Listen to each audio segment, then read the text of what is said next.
रायपुर में PCC chief Deepak Baij ने nude party को लेकर बीजेपी सरकार पर तीखा हमला बोला। उन्होंने कहा कि सरकार नग्नता की ब्रांड एम्बेसडर बन गई है और आयोजकों पर अब तक कार्रवाई नहीं हुई। दीपक बैज ने सरकार पर संरक्षण देने का आरोप लगाया और कहा इससे छत्तीसगढ़ की संस्कृति खत्म हो रही है। आबकारी मंत्री के प्रीमियम शराब दुकान खोलने के बयान पर उन्होंने तंज कसा कि अब अच्छे लोग शराब पी सकेंगे।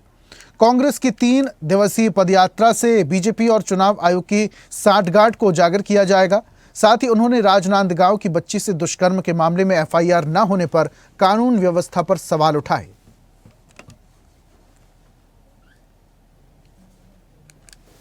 ये सरकार नशा व नग्नता का ब्रांड एम्बेसडर बन गया है। राजधानी में होने वाली जो न्यूड पार्टी को अभी तक 72 घंटे से अधिक हो चुकी है, लेकिन अभी तक उनके आयोजकों को गिरफ्तार नहीं कर पाई है। और ये सरकार ने जिनको गिरफ्तारी किया है वो दूसरी गंदी पार्टी हालांकि स्ट्रेंजर पार्टी के आयोजक या आयोजित करने वाले थे। साथ ही जब से भारतीय जनता पार्टी की सरकार बनी है, बेधड़क इस प्रदेश में न्यूड पार्टी, रेव पार्टी और स्ट्रेंजर पार्टी लगातार आयोजित कर रहे हैं। ये किसके संरक्षण में कर रहे हैं? मतलब ये बिना सरकार के कहीं पे भी संभव नहीं है। कहीं न कहीं इन पार्टियों में सरकार का पूरी संरक्षण है। और जब से भारतीय जनता पार्टी की सरकार बनी है, प्रदेश में और राजधानी में इस तरह की पार्टियां आयोजित कर कहीं न कहीं छत्तीसगढ़ की संस्कृति को दूषित करने का ये सरकार काम कर रही है।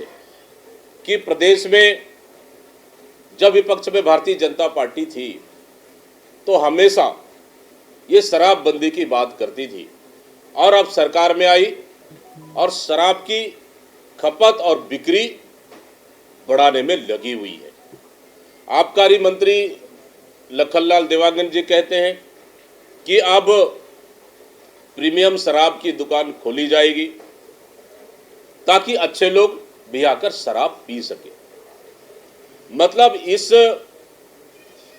सरकार में अन्य प्रदेशों से नकली शराब, नकली होलोग्राम वाला शराब धड़ल्ले से गली और मोहल्ले में बिक रहा है, लेकिन ये सरकार अपनी काली कमाई के लिए बिल्कुल आंख बंद करके बैठी हुई है।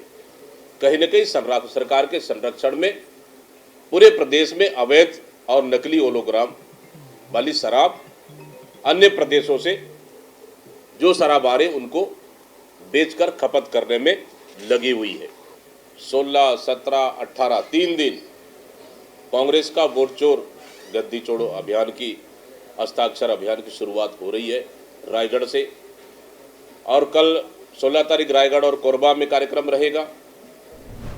फिर 17 तारीख को तकतपुर, मुंगेली, बेमेतरा, फिर राजनांदगांव और 18 तारीख को राजनांदगांव, दुर्ग और भिलाई। इस तरह से 3 दिन आधा दर्जन से अधिक सभाएं, पदयात्रा, मशाल यात्रा, बाइक रैली का आयोजन कर हम इस सरकार को, चुनाव आयोग और भारतीय जनता पार्टी की सरकार के गठबंधन को जिस तरह से हमारे नेता माननीय राहुल गांधी जी ने बेनकाब किया है, उसी तरह से हम जनता तक पहुंच के छत्तीसगढ़ में भी जन जन तक पहुंचाएंगे और इस सरकार को बेनकाब करेंगे। कल डोंगरगढ़ की घटना है। एक 4 साल की मासूम बच्ची के साथ रेप हो जाता है और सरकार एफआईआर नहीं लिखती है। परिवार और गांव वालों के थाना घेराव के बाद, प्रदर्शन के बाद एफआईआर लिखने के लिए मजबूर थाना प्रभारी या पुलिस प्रशासन मजबूरी से एफआईआर लिखती है। मतलब सरकार नहीं चाहती कि इस तरह की घटना को रोके, प्रशासन नहीं चाहती इस तरह की घटना को रोके।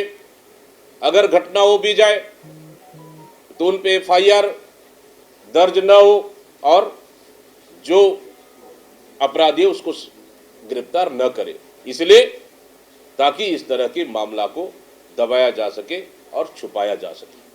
मतलब ऑल ओवर देखे कि प्रदेश में कानून व्यवस्था ध्वस्त हो चुकी है। छत्तीसगढ़ में छोटी बच्चियां भी सुरक्षित नहीं है। और ऐसी ही ताजा खबरों के लिए लाइक, फॉलो और यूट्यूब पर सब्सक्राइब कर बेल आइकन जरूर दबाइए और हर अपडेट के लिए विजिट कीजिए स्वदेशलाइव.com।